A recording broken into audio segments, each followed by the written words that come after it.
আল্লাহ রসুল বলছেন যে কোরাইশদের মহিলারা সবচেয়ে উত্তম। কেন? দুইটা কাজে তারা বেশি আগ্রহী, যত্নবান। এক, নিজের ছেলেকে লালন পালনে তারা খুব যত্নবান, এই জন্য সবচেয়ে ভালো। দুই, স্বামীর সম্পদকে হেফাজতে খুব সতর্ক, এই জন্য ভালো। আল্লাহ রাসূল বললেন যে একজন মহিলা ভালো হতে পারে তার দুইটা গুণে। এক, বাচ্চাকে ভালোভাবে লালন পালন করে। দুই, স্বামীর অর্থ সম্পদকে ভালোভাবে দেখাশোনা করে, নষ্ট করে না। যখন আল্লাহ রাসূল বলেন খায়রুন নিসায়ে, সবচেয়ে উত্তম নারী কে? এক, স্বামীর সাথে কথা বললে হাসি মুখে বলে। দুই, স্বামী আদেশ করলে পালন করে। তিন, স্বামী যখন বাড়িতে থাকে না তখন নিজেকে হেফাজতে রাখে আর স্বামীর অর্থ সম্পদ হেফাজতে রাখে। ভালো নারী। কিভাবে সংসার করেন জানা নাই। আপনার জীবনে আমার পক্ষ থেকে দুইটা উপদেশ থাকছে। একটা হলো স্বামীর সামনে অভিমান করবেন না। অভিমান নেই, অভিমান বলে কোনো জিনিসই নেই। অভিমান করলেই শয়তান আপনার ক্ষতি করবে। অভিমান কি? অভিমান আমাকে স্বপ্নপুরী দেখাতে নিয়ে গেল না। অভিমান কি? নাটোরের রাজবাড়িটা আমাকে একদিন দেখতে নিয়ে গেল না। অভিমান কি? এই কুরবানিতে একটা শাড়ি দিলা না। এগুলো অভিমান। অভিমান করলেই শয়তান সুযোগ পায়। আর যদি আপনি বলতে শিখেন যেভাবে আপনি রাখবেন আমি সেভাবেই খুশি, মোটা কাপড়ে আপনি খুশি তো আমি খুশি, চিকন কাপড়ে আপনি খুশি তো আমি খুশি, আমার পক্ষ থেকে প্রতিবাদ নেই, অভিমানও নেই, তো শয়তান কি করবে তাহলে? তো শয়তান মুখ বন্ধ করে সরে যাবে। আর যদি খালি অভিমান করেন আর যদি পূর্ণ না করে থাকে তাহলে সারা রাত শয়তান আপনাকে বলবে হলো হলো 3 মাস আগে একটা কথা বলেছিলি সেটাও মানেনি, গত রমজানে একটা শাড়ি চেয়েছিলি সেটাও মানেনি, হলো তোকে, তোর কোনো কথাই মানবে না। তখন ঘুম থেকে উঠেও বলে যে তোর সংসারই করবো না, যা তুই আমাকে বাদ দে, তুই সংসারই করবো না, এখনই ছেড়ে দে, এখনই ছেড়ে দে, আমি তোর সংসার করবো না। তখন এ নিরুপায় হয়ে বলে যে যা তাহলে করবি না তো কি করবো, আর 1 তালাক 2 তালাক 3 তালাক যা। যেমন 3 তালাক বলা হয়েছে তখন আর শয়তান নেই, চলে গেছে। এখন দুইজনই ফ্রি। ইন্না লিল্লাহি ওয়া ইন্না ইলাইহি রাজিউন। এইবার ছেলে মেয়ে 3টে, যে খুব ঝামেলা। কয়দিন পরে দেখবেন স্বামী কাঠগড়ায় একদিকে আর স্ত্রী কাঠগড়ায় একদিকে। কয়দিন আগে একসাথেই ছিল। অভিমান করবেন না জীবনে। আপনি আমার দিনী বোন, আপনাকে আমি খাটো করতে আসিনি। অভিমান নেই আর প্রতিবাদ নেই। তুমি এই কথা বললে কেন? তোমার মা আমাকে কথা বললো কেন? তোমার বাপ আমাকে কথা বললো কেন? তুমি তোমার মায়ের কথা আমি শুনতে এসেছি? এরকম কোনো কথা চলবে না। ধৈর্যের পরিচয় দিতে হবে, সহ্য ধৈর্যের পরিচয় দিতে হবে, তাহলে সংসার সুন্দর হবে, শয়তান সুযোগ পাবে না। আর আপনাকে বলি, আপনি কোনো সময় মুখ খারাপ করিয়েন না। যখন সাহাবীগণ বললেন আল্লাহর নবী আমরা স্ত্রীদের কি হক আদায় করতে পারি, ওরা আমাদের কাছে কি পায়, আল্লাহ রাসূল 1 নম্বরে বললেন আতেমা মাতায়েম পা তুতেমা মাতায়েম তা, তুমি যেভাবে খাও সেভাবে খাওয়াবা, খাওয়া দিয়ে কথা শুরু। তাকসুহা মাক্তাসাইতা, তুমি যে মানের কাপড় পরো সেভাবে পরাবা। ওলা তুকাব্বে, কটু কথা বলবো না, গালি দিতে হয় না স্ত্রীকে, মারতে হয় না, নিন্দা করতে হয় না, গালি দেওয়া হবে না, সমস্যা আসতেই পারে। আল্লাহ রাসূল বলছেন ওকে বাঁকা হাড্ডি দিয়ে সৃষ্টি করা হয়েছে, আপনি জোর করে সোজা করতে চাইলে ভেঙে যাবে, ভেঙে হওয়া তালাক। আপনাকে ধৈর্যের পরিচয় দিতে হবে।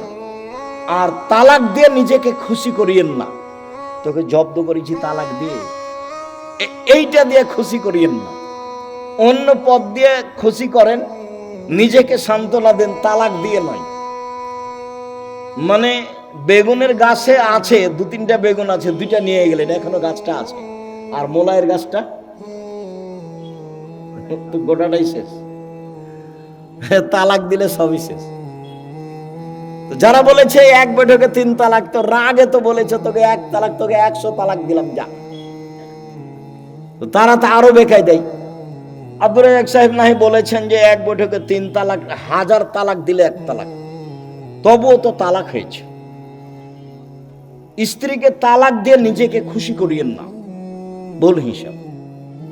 ধৈর্যের পরিচয় দেন, সংসার ভালো হবে।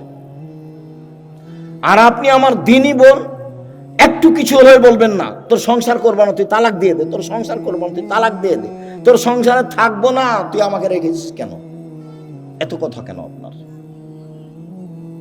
ধৈর্যের পরিচয় দেন। যখন শুধু খালি আমার কাছে যত ফতোয়া আছে তার 70 থেকে 75% ফতোয়া আছে তালাকের। মনে হচ্ছে মানুষের জীবন এখন তালাক দিয়ে চলছে। একটু রাগ করলেই ও শান্তি পাচ্ছে কি দিয়ে? তালাক দিয়ে। ও বলছে তুই তালাক দিয়ে দে, আর এও বলছে তোকে তালাক দিলাম, তোকে তালাক দিলাম। তালাক তো দেওয়া আল্লাহর বিধান, তারপর বলছে ক্ষমা চেয়েছি। ওকে হুজুর নাকি বলেছে যে তালাক দিয়ে ক্ষমা চেয়েছে, তবে হুজুরকে ক্ষমা চাইতে হবে আল্লাহর কাছে। তালাক দিয়েছে সেটা তো আর পাপ নয়, সেখানে ক্ষমা চাইতে হবে কেন? বলে আমাদেরকে তওবা পড়িয়ে মিল করে দিয়েছে, বলে হুজুরকে তওবা করতে হবে। এখন হুজুরকে তওবা করতে হবে যে তালাকের তওবা পড়িয়ে মিল করে দিয়েছি। তো তালাকের তওবা কেন? তালাক তো আল্লাহর বিধান। তালাক কার বিধান? কোহনালে ইদ্দাতেহীন না। পৃথিবীর মানুষ, তোমরা তোমাদের স্ত্রীকে তালাক দাও যখন সে ইদ্দাত থেকে পবিত্র হয়েছে। সংসার না চললে তালাক দাও, ওটা আল্লাহর নবীও বলছেন। তো সেখানে পাপ হলো কি করে যে তওবা পড়িয়ে তাদেরকে একসাথে করে দিল? তালাক তো একটা বিধান। মানুষের সংসার শেষ পর্যন্ত যদি নাই চলে, তাহলে এই পথে ফিরে আসতে হবে।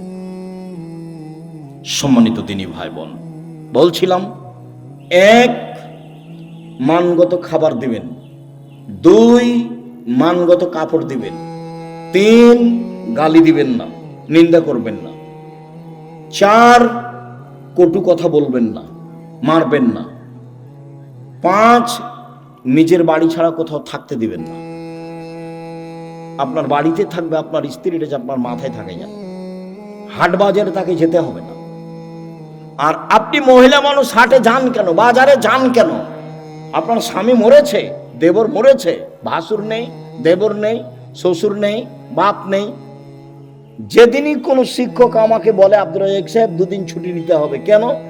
আমার ছেলের আঁকিকা, তখন আমি বলছি আপনার বাপ আছে? বলে হ্যাঁ আছে। শ্বশুর আছে? হ্যাঁ আছে। তো কি ব্যাপার, বাপের সাথে কথা হয় না নাকি? বলে হ্যাঁ হয়। তো আঁকিকার জিম্মেদারি আপনার মাথায় কেন? আপনার বাপের সাথে সম্পর্ক কেমন? আপনি টাকা দিয়ে বলেন আব্বা একটা খাসি কিনে নিয়ে আসেন, 2টা খাসি কিনে নিয়ে এসেন, আঁকিকা দেন, আপনার বাপও খুশি হবে।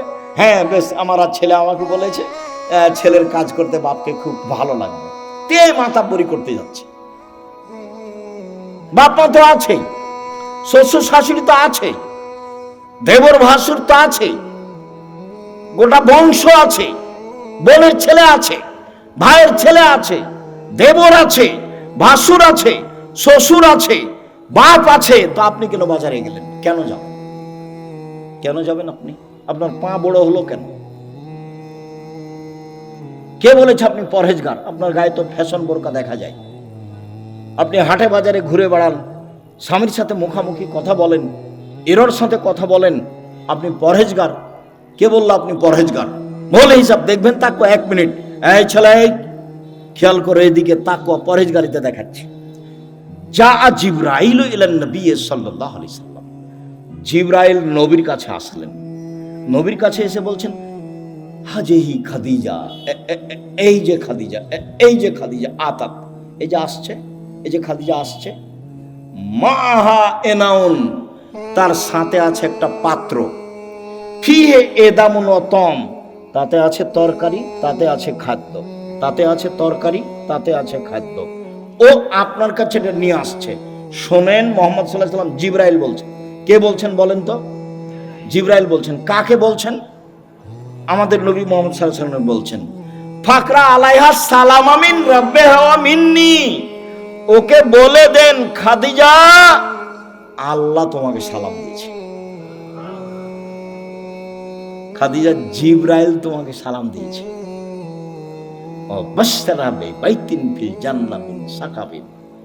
আর বলে দেন খাদিজা, তোমার জন্য জান্নাতে একটা ঘর বানানো হয়েছে হীরা মুক্তা মাণিক্য দিয়ে, লা সাখাবা ফিহে ওয়ালা নাসাবা, সেখানে নেই কোনো হইচই, নেই কোনো কষ্ট ক্লেশ ক্লান্তি, সেখানে নেই কোনো হইচই হই হুল্লাড়, সেখানে নেই কোনো কষ্ট ক্লেশ দুঃখ দুর্দশা, কিছু নেই। বলে দেন তিনটা কথা, এক, খাদিজা আল্লাহ তোমাকে সালাম দিয়েছে, দুই, খাদিজা জিবরাইল তোমাকে সালাম দিয়েছে, তিন, খাদিজা তোমার জন্য একটা জান্নাতে ঘর বানানো হয়েছে জিবরাইল বলেন আমাকে। দেখলেন খাদিজা একজন মহিলা মানুষ কি করেছেন, কি করেন এমন, খাদিজা কি করেন এমন? আব্দুর রাজ্জাক সাহেব, সেই তো আমরা তো বুঝতে পারছি না কি করেন এমন। তাহলে দেখি আরো দুইটা কথা বলি আপনার সাথে, দেখি কিছু ধরা পড়ে নাকি। উমামা বাহেলি রাদিয়াল্লাহু তাআলা আনহু বলেন, রাসূল সাল্লাল্লাহু আলাইহি সাল্লাম বলেছেন, আলাইকুম বিকিয়ামিল লাইল, পৃথিবীর মানুষ তোমাদের রাতে সালাত আদায় করা জরুরি। আল্লাহ নবী বলছেন, আমি বলিনি এই কথা। পৃথিবীর মানুষ, মহিলা পুরুষ, তোমাদের রাতে সালাত আদায় করা জরুরি। কেন? হুয়া কুরবাতুন লাকুম ইলা রাব্বিকুম, রাতে সালাত আদায় করলে তোমরা তোমাদের প্রতিপালকের নিকটে হতে পারো। রাতে সালাত আদায় করলে তোমরা তোমাদের প্রতিপালকের নিকটে হতে পারো। দুই, মুকাফফিরাতুন লিসায়াত, রাতে সালাত আদায় করলে পাপ মিটে যায়। তিন, মানহাতুন আলিল ইসম, রাতে সালাত আদায় করলে আপনার থেকে পাপ দূরে সরে যায়। যারা খুব চেষ্টা করছে পাপ ঠেকাতে পারছে না, আব্দুর রাজ্জাক বিন ইউসুফের বক্তব্য শুনে কতবার যে কান ধরে কসম করলো আর কোনোদিন কোনো মেয়ের সাথে কথা বলবো না, কিন্তু টিকতে পারে না। 2 মাস 4 মাস পরে কথা বলে, বিড়ি সিগারেট খাবো না, তো 2 দিন 4 দিন পরে আবার শুরু করে, দোকানে বসে আড্ডা পিটবো না, সপ্তাহ পার হয়নি পরের দিন দেখছে দোকানের সামনে বসে আছে। তাহলে বুদ্ধি কি? বহু ছেলে, বহু লোক বলে আমাকে, আব্দুর রাজ্জাক সাহেব টিকতে পারি না, কোনো পথ আছে? ভাইজান, আমি তো আর কোনো জাদু মন্ত্র দিতে পারছি না, পথ এটাই। তাহলে রাতে উঠে 2 রাকাত সালাত আদায় করে আল্লাহকে বলেন। যদি মনে করেন যে এখনই বন্ধ করে, তাহলে এভাবে উঠাবেন, আর যদি বলো বন্ধ করেন তাহলে এভাবে উঠাবেন। চাপ দিয়ে বলতে হবে, বন্ধ করতেই হবে। বন্ধ করবো না মানে করতেই হবে।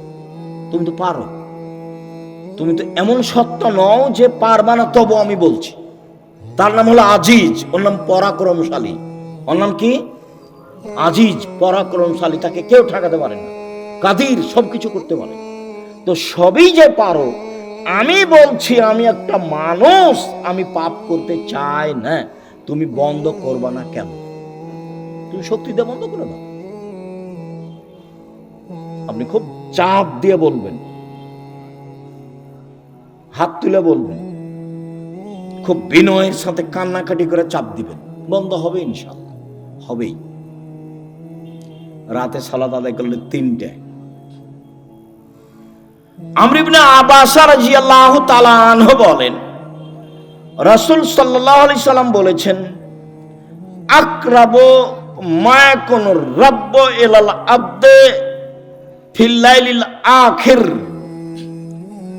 রাত যখন 3 ভাগের 2 ভাগ পার হয়ে যায়, তখন আল্লাহ সবচেয়ে মানুষের নিকটে হয়ে যায়। রাতের 3 ভাগের 2 ভাগ পার হয়ে গেলে আল্লাহ মানুষের নিকটে হয়ে যান। এই শোনো আমর ইবনে আব্বাস, তুমি যদি হতে চাও, এই সময়ে যারা আল্লাহকে ডাকে তাদের অন্তর্ভুক্ত হও। হও না, হও, তুমি চেষ্টা করো, তুমিও হয়ে যাও, পারলে হও। এই কথা রাসূল সাল্লাল্লাহু আলাইহি ওয়াসাল্লাম বলেন। আবু হুরায়রা রাদিয়াল্লাহু তাআলা আনহু বলেন, রাসূল সাল্লাল্লাহু আলাইহি সাল্লাম বলেছেন, এনজেল রব্বুনা তাআলা ইলা সামাই দুনিয়া হিনা ইয়াবকা সুলুসুল লাইলিল আখিরা। রাতের 3 ভাগের যখন 2 ভাগ পার হয়ে যায়, তখন আল্লাহ সপ্তম আকাশ থেকে প্রথম আকাশে নেমে আসেন। এই কথাটার খুব মূল্যায়ন করতে হবে। এই ছেলে, আপসে কথা বলছো কেন? শরম বোধ হয় না? হাঁটাহাঁটি করো কেন? একটু লজ্জাবোধ হয় না কেন? শরম বোধ হয় না কেন? আমি তো কথা শেষ করবই ইনশাআল্লাহ। তো আপনার এত ব্যস্ততা বাড়লো কেন? আপনি একটু ধৈর্যের পরিচয় দিবেন। রাতের 3 ভাগের 2 ভাগ পার হলে আল্লাহ সপ্তম আকাশ থেকে প্রথম আকাশে নেমে আসেন। নেমে এসে বলেন, মায়াসুলনি ফাউতিয়াহু, কে কি চায়, যে যা চায় আমি তাকে তাই দিলাম। মায়াদুনি ফাস্তাজিবালাহু, কে আমাকে ডাকে বিপদে পড়ে আমি তার ডাকে সাড়া দিলাম। কি বলতে চাও? বলে বিপদে পড়েছি, ঠিক আছে, ঠিক করে দিলাম। কে ডাকে?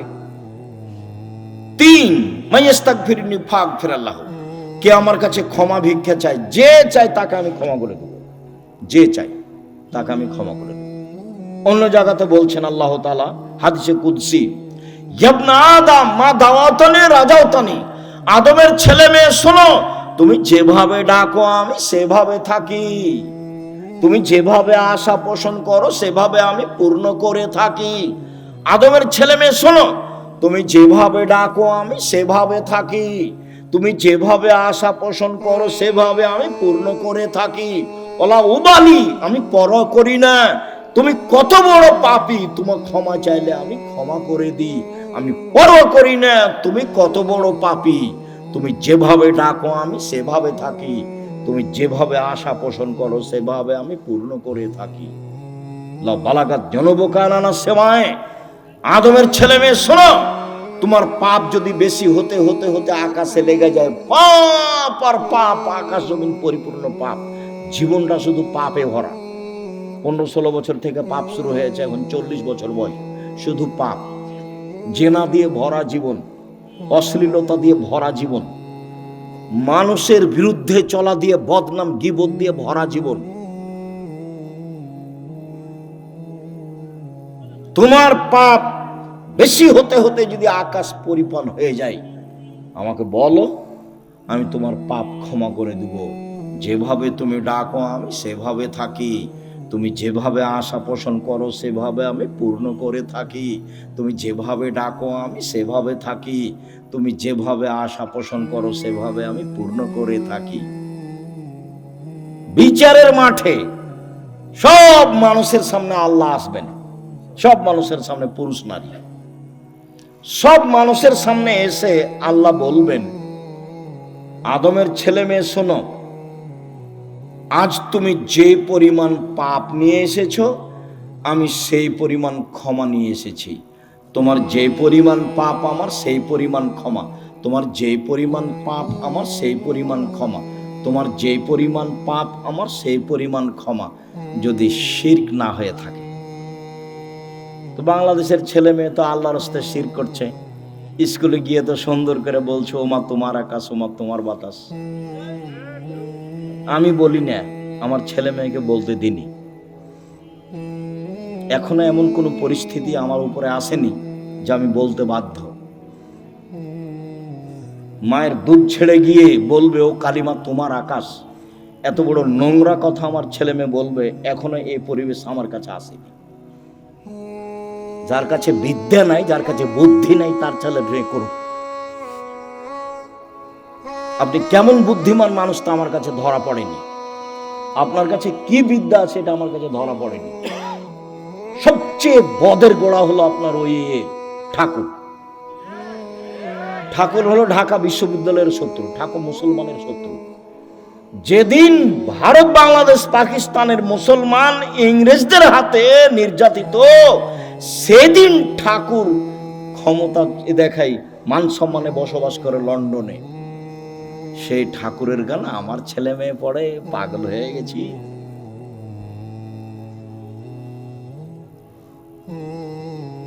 এ তো অবাক হয়ে গেল। এই তো নিজের ঘরের ওই কি বলছে গো, ব্রয়লার মুরগি জ্বালিয়ে দিয়ে ইন্ডিয়া থেকে মুরগি নিয়ে আসতে হবে, মানে মাথায় গোবর আছে। নিজের মুরগি কি করতে হবে, জ্বালিয়ে দিতে হবে, তো ওখান থেকে ডিমান্ড দেয়। এত উল্টা বুদ্ধি, এটাও একটা উল্টা বুদ্ধি। চেষ্টা করো না কেন? কই বাগমানের ছেলে মেয়ে নাকি জেনারেল লাইনে পড়ে ইঞ্জিনিয়ার হয়ে বড় ডাক্তার হয়ে জাতির উপকার করেছে। কোথায় উপকার করেছে? পুঠিয়া থানা না? তো পুঠিয়া থানার ছেলে মেয়েরা খুব ভালো পড়াশোনা করেছে, অনেক কিছু করেছে। আমি তো বলছি প্রায় 30 বছর থেকে, আমি তো 30 বছরের ওই সেই কত বালানগরে এসেছিলাম বহুদিন আগে, সেদিন আমি বলেছি তোর বাপের আকাশ, সব সময় বলছি, আমি তো ঘৃণা। সম্মানিত দিনী ভাই বোন, রাতে উঠে আল্লাহকে কিছু বলতে হবে। আল্লাহ আমার আর আপনার কথা শোনার জন্য প্রতীক্ষমান। আল্লাহ নেমে আসেন আমার কথা শোনার জন্য, আর আমি ঘুমিয়ে থাকি, তাহলে এটা কেমন হলো? বুঝাতে পারলাম না কথা মনে হয়। আল্লাহ নেমে আসেন আমার জন্য, আর আমি কি করি? ঘুমিয়ে থাকি। একটা কথা মধ্যে মনে রাখিয়েন, আমি ঘুমিয়ে থাকি এর অর্থ এই নয় যে সবাই ঘুমিয়ে থাকে। সবাই ঘুমিয়ে থাকে না। কেউ না কেউ আল্লাহকে বলে যে ঠিক আছে তাহলে আমাকে এটা করে দাও, ঠিক আছে তাহলে এটা আমাকে করে দাও, এভাবে বলে। আমর ইবনে আস রাদিয়াল্লাহু তাআলা আনহু বলেন, রাসূল সাল্লাল্লাহু আলাইহি সাল্লাম বলেছেন, মান কামা বিআসরি আয়া লাম ইগফাল মিনাল গাফিলিন। কেউ যদি রাতে উঠে 10টা আয়াত পড়ে, 10টা, তাহলে সে গাফেল নয়, এটা লিখে দেওয়া হবে। 2, মান কামা বিমিয়া আয়া কুতিবা মিনাল কানিতিন। কেউ যদি 100 আয়াত পড়ে রাতে উঠে সলাতে, 100 আয়াত, তাহলেও পরহেজগার মানুষের অন্তর্ভুক্ত লিখে দেওয়া হবে। অমান কামা বে আলফি আয়া, কেউ যদি রাতে 1000 আয়াত পড়ে কুতিবা মিনাল মুকান্তিরিন, তাহলে পৃথিবীতে সর্বোচ্চ মর্যাদার অধিকারী যারা, তাদের সাথে এও বড় বড় মর্যাদার অধিকারী, ইব্রাহিম আলাইহিস সালাম এরকম যারা বড় বড় মর্যাদার অধিকারী, আপনি যদি রাতে 1000 আয়াত পড়েন, যদি এটা ভারী, তো 100 আয়াত তো পারবো, 10 আয়াত তো পারবো। আবু হুরায়রা রাদিয়াল্লাহু তাআলা বলেন, আল্লাহ রাসূল বলেছেন, মান কামা ইস্তাইকাজা, যে ব্যক্তি রাতে উঠলো, স্ত্রীকে উঠালো, 2 রাকাত সালাত আদায় করলো, কুতিবা মিনাল যাকিরিনা যাকিরাত, যারা আল্লাহকে ডাকে ওদের একটা তালিকা আছে, এদের স্বামী স্ত্রীকে সে তালিকা লিখে দাও। উঠি না কেন, পারি না কেন? আজকে সোমবার, সিয়াম ছিলেন 32 বছর থেকে, 30 বছর থেকে বলে আসছি, কেন সিয়াম ছিলেন না? আজ তো সোমবার, কেন থাকলেন না? এই ছেলে, সোমবারে সিয়াম থাকতে হবে কেন? কেন নবী থাকতেন বলো? সাপ্তাহিক মানুষের পাপ নেকি রিপোর্ট পেশ করা হয় কি কি বারে? সোমবার আর বৃহস্পতিবার। তা আমাদের নবী বলছেন যে আমি ভালোবাসি আমার রিপোর্টটা দেখার সময় আল্লাহ দেখুক যে সিয়াম অবস্থায়। নেও নেও আমার রিপোর্ট নেও, সিয়াম অবস্থায় নেও। তো মুহাম্মদ সাল্লাল্লাহু আলাইহি সাল্লাম চাইতেন তার রিপোর্টটা আল্লাহর কাছে পেশ করার সময় কি অবস্থায় দেখাতে চাইতেন? সিয়াম অবস্থায়। তা আপনি চান না কেন? মুরব্বী ভাইজান, আপনি সিয়াম ছিলেন আজকে? চুপ হয়ে যাচ্ছেন কেন? এই কি সুলি ফাঁসি নাকি? এই কি হাইকোর্ট জজকোর্ট নাকি? আদাত হয় না কেন? অভ্যাস হয় না কেন? ওইটা বাদ দিয়ে এটা করেন। বৃহস্পতিবার সোমবার সিয়াম থাকার চেষ্টা করেন। আর আসলে আদর্শ দিয়ে গেলেন, আর আমি এমনি দুনিয়া থেকে চলে গেলাম, জীবন পার করলাম, তাহলে হবে? তাহলে হবে না।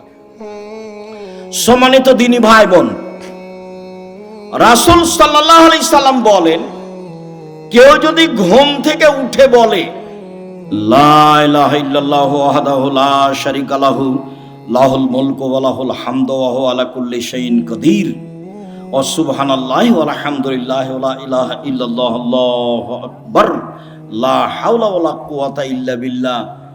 তাহলে এখন যা বলবে আল্লাহ সেটা মেনে নেবেন, যেটা বলবেন সেটাই শুনবেন, যেটা বলবেন সেটাই শুনবেন। ঘুম থেকে উঠে এই দোয়াটা পড়তে হবে, লা ইলাহা ইল্লাল্লাহু ওয়াহদাহু লা শারীকা লাহু লাহুল মুলকু ওয়া লাহুল হামদু ওয়া হুয়া আলা কুল্লি শাইইন কাদির ওয়া সুবহানাল্লাহি ওয়া আলহামদুলিল্লাহি ওয়া লা ইলাহা ইল্লাল্লাহু আকবার ওয়া লা হাওলা ওয়া লা কুওয়াতা ইল্লা বিল্লাহ। অবশ্য জাবের রাদিয়াল্লাহু তাআলা আনহু বলেন, আল্লাহর নবী বলেছেন, মামিন মুসলিমিন ইয়াবিতু আলা যিকরিল্লাহি তাহিরান, কেউ যদি ওযু করে ঘুমায়, দোয়া পড়ে ঘুমায়, ওযু করে ঘুমায়, দোয়া পড়ে ঘুমায়, এখন ঘুম থেকে উঠে আল্লাহর কাছে যা চাইবে সেটা দিয়ে দিবে। মা ইয়াসআলু মিন খাইরিন মিন আমরি দুনিয়া ওয়াল আখিরাহ, ইহকাল পরকালের যেটা চাইবেন সেটা দিয়ে দিবেন, যেটা চাইবেন সেটা দিয়ে দিবেন। এই কথাটা লাগানো আছে ওযু করে ঘুমাতে হবে। কি করে ঘুমাতে হবে? ওযু করে ঘুমাতে হবে। জি, উপস্থিত দিনী মুসলিম বোন বুঝতে পারছেন কিছু? না হইচই করে এসেছেন আর হইচই করে যাচ্ছেন? কিছু আল্লাহকে ডাকতে শিখুন, বলতে শিখুন। ইব্রাহিম আলাইহিস সালাম তার স্ত্রী সারাকে নিয়ে এক এলাকা পার হচ্ছিলেন। ইব্রাহিম সালামের স্ত্রী পৃথিবীর ইতিহাসে সবচেয়ে সুন্দরী মহিলা সারা, এ কথা মুহাম্মদ সাল্লাল্লাহু আলাইহি সাল্লাম বলেন। তো ইব্রাহিমকে বলা হলো যে আপনার স্ত্রীকে স্বৈরাচার সরকার ডেকে পাঠিয়েছে। তো ইব্রাহিম আলাইহিস সালাম চেষ্টা করলেন কিন্তু রক্ষা হলো না। পৃথিবীর দ্বিতীয় মহামানব ইব্রাহিম আলাইহিস সালাম শেষ পর্যন্ত বললেন, যাও, স্বৈরাচারী সরকার তোমাকে ডেকে পাঠিয়েছে, যাও। তো ভিতরে ঢুকতেই ওই স্বৈরাচারী সরকার দাঁড়িয়েছে, হাত বাড়িয়েছে, গায়ে হাত লাগাবে সেই জন্য। তখন সারা বলছেন, এই থামো, আগে ওযু হবে, 1 2 রাকাত সালাত হবে, তারপরে কোনো কথা। ওযু করে 2 রাকাত সালাত আদায় করে বলছে, আল্লাহুম্মা, হে আল্লাহ, ইন কুনতু আমানতু বিকা ওয়া বিরাসূলিকা, আমি সারা যদি তোমাকে মেনে নিয়ে থাকি যে তুমি আল্লাহ, আমি সারা যদি তোমার নবী ইব্রাহিমকে নবী বলে মেনে নিয়ে থাকি যে ইব্রাহিম নবী, আমি মেনে নিলাম। 3, আমার জিন্দেগিতে যদি আমি আমার লজ্জা স্থানকে আমার স্বামী ছাড়া কাউকে ব্যবহার করতে না দিয়ে থাকি, এই কথা 3টা যদি আমার সত্য হয়ে থাকে, নির্জনে এই স্বৈরাচারী শাসক যেন আমার গায়ে হাত লাগাতে না পারে। কথা শেষই হয়নি, উল্টে পড়ে গেছে। দেখলেন না ঈমানের দাবি কেমন? পারবেন? হাটে বাজারে হ্যাঁ করে হাঁটছেন না, ঘুরে বেড়াচ্ছেন, কি দিয়ে হবে? বাড়িতে যাবেন, টিভি চলছে, স্বামী তো কেমন আপনি ভালো জানেন। আপনার স্বামীকে আমি খাটো করে কষ্ট আপনাকে দিতে চাই না, তবে আপনার স্বামী কাপুরুষ আমার কাছে ধরা পড়ে, এটা ঠিক।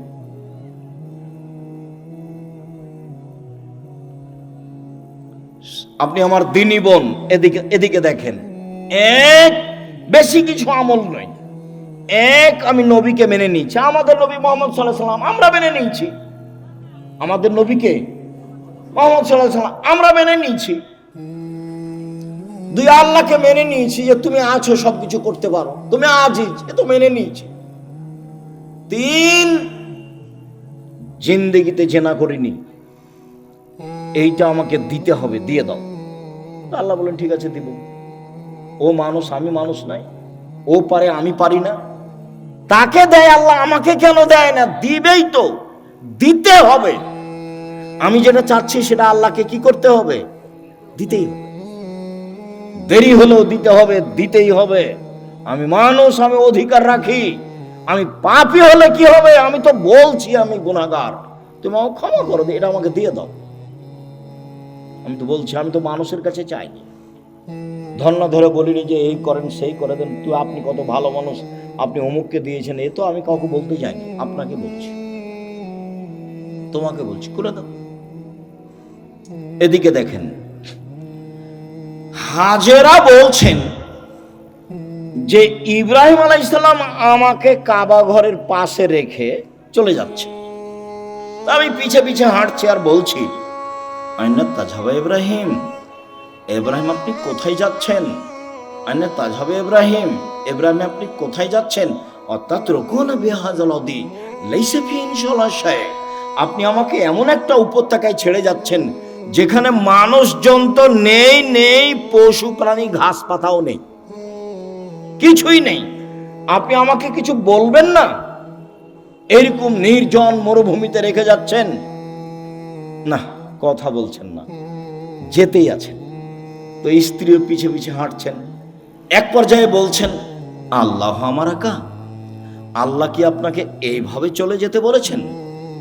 আপনি আমাকে কিছু না বলেই যাবেন? আর আপনি আমাকে তো বলবেন যে হাজেরা থাকো, কোনো সমস্যা নেই, 2 বছর 5 বছর পরে আসবো, দেখা হবে, কিছু তো সান্ত্বনামূলক বলবেন, কিছু না বলে চলে যাচ্ছেন, আল্লাহ কি আপনাকে চলে যেতে বলেছেন?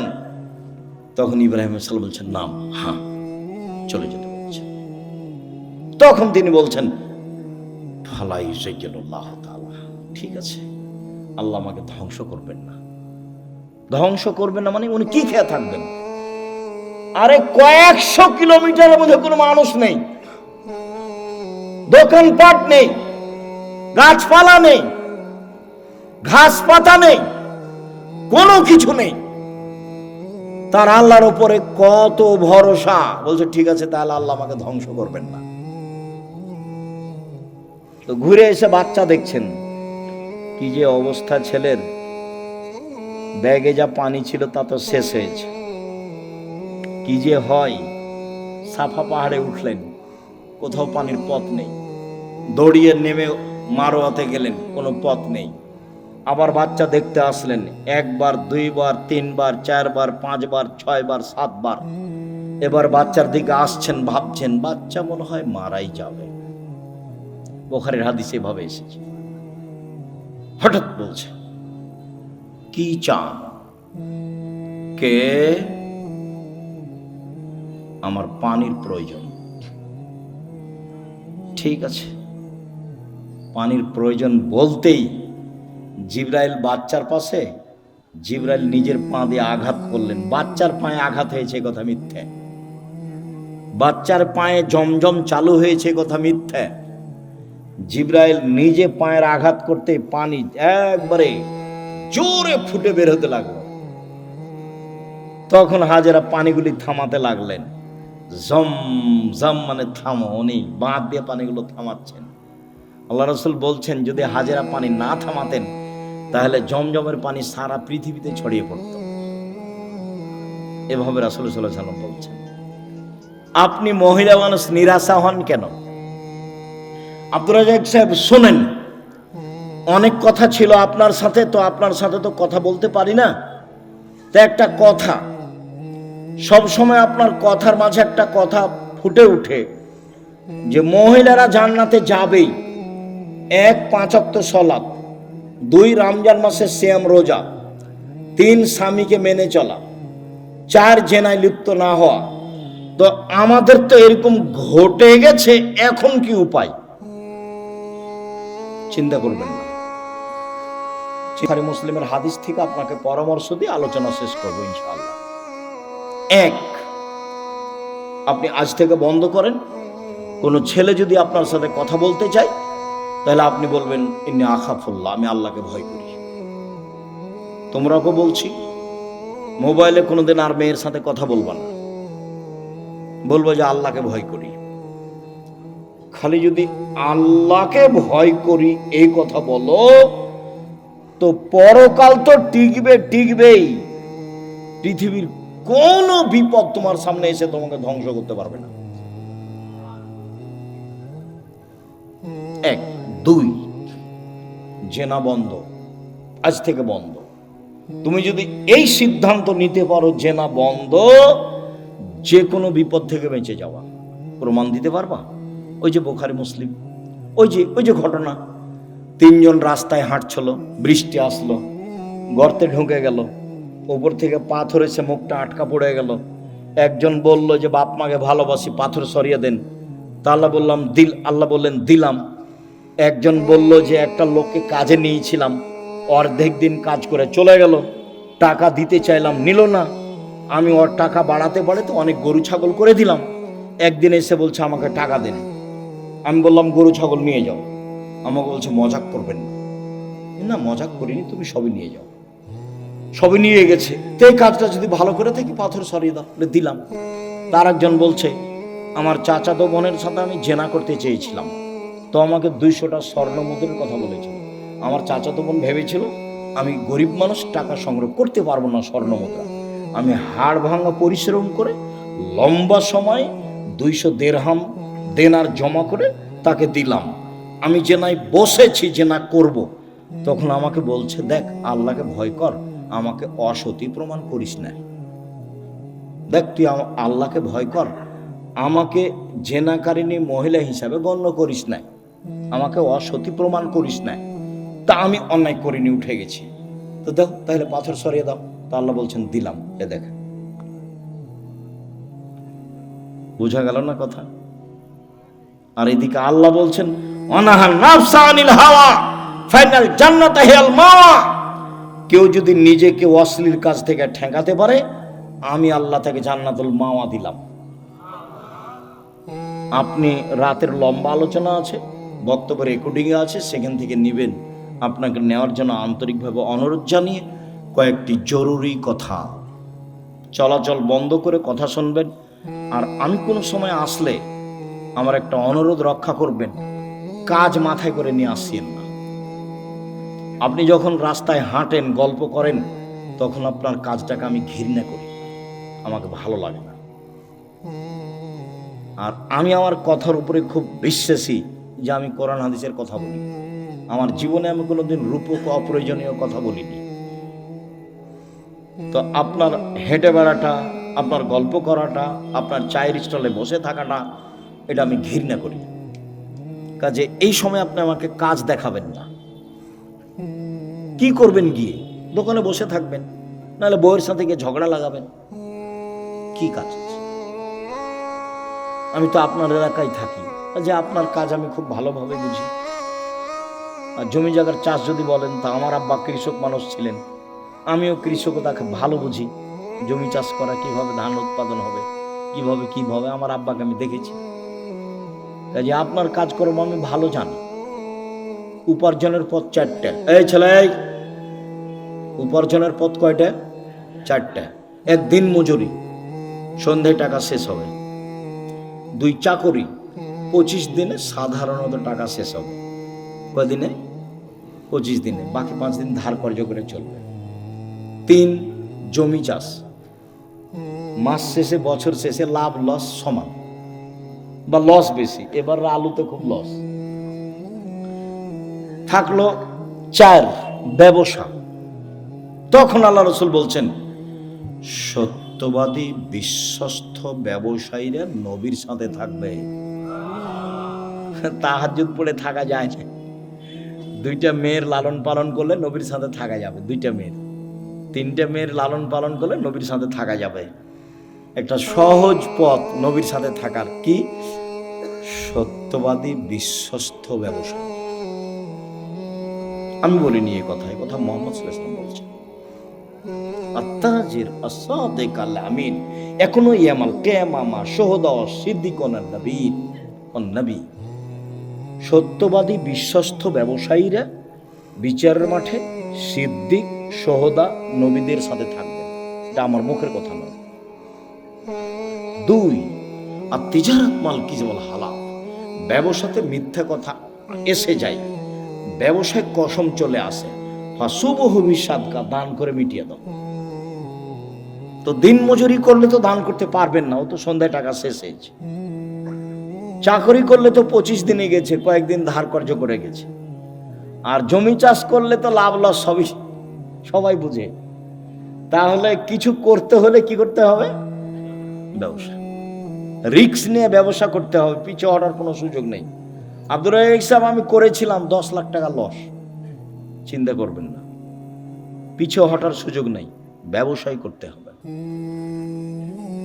তবে যে ব্যবসা ধরে আছেন সেটাকে সহজে বাদ দিয়ে আরেকটা করতে যাবেন না, ওটা আল্লাহ রাসূল না করেছে। হ্যাঁ, এইটার চেয়ে একটা ভালো ব্যবসা আপনি বুঝতে পারছেন আপনার বিদ্যা বুদ্ধি দিয়ে, তখন ওটা শুরু করবেন। একটা টোটালেই ছেড়ে দিয়ে আরেকটায় যাবেন না, নাহলে মায়ের খাওয়ার সম্ভাবনা আছে। তাহলে রুজি উপার্জনের সবচেয়ে উত্তম পথ কোনটা? ব্যবসা। আমি চকলেট দিয়ে ব্যবসা করতে বলিনি, আমি বলেছি সবচেয়ে কম পয়সার ব্যবসা কি? চকলেট। আমি বলিনি যে চকলেটেরই ব্যবসা করতে হবে, আমি বলেছি শ্বশুরের কাছে যৌতুক নিও না, চকলেটের ব্যবসা করো। তা আমি কি চকলেটেরই ব্যবসা করতে বলেছি, না লোন লাগবে না কিদের ব্যবসা কিসের করতে হবে? কম টাকা, তাহলে লোন নেওয়া লাগবে না। কলার ব্যবসা করতে বলেছি, লোন নেওয়া লাগবে না। আর কলকাতায় হিরোইন কিনে ঢাকায় বিক্রি করতে নিষেধ করেছি, শ্বশুরের কাছে টাকা নিতে নিষেধ করেছি, খুব শক্তভাবে নিষেধ করেছি। এবং এ কথা বলেছি, ভিক্ষা করে টাকা দিয়ে চাউল কিনে ভাত খেয়ে ইবাদত কবুল হবে, শ্বশুরের কাছে যৌতুক নিয়ে এসে টাকা দিয়ে চাউল কিনে ভাত খেয়ে ইবাদত কবুল হবে না। শ্বশুরের কাছে টাকা নেওয়া জুলুম, ওটার নাম কি? যৌতুক। সন্ধ্যা হতে হতে টাকা ফেরত দিতেই হবে যে কোনো মূল্যে। নিজে উপার্জন করে খেতে শিখো, দিন মজুরি করে খাও, সহজ পথ। ব্যবসা করো ছোট, সহজ পথ। শুকরিয়া, জাযাকুমুল্লাহ।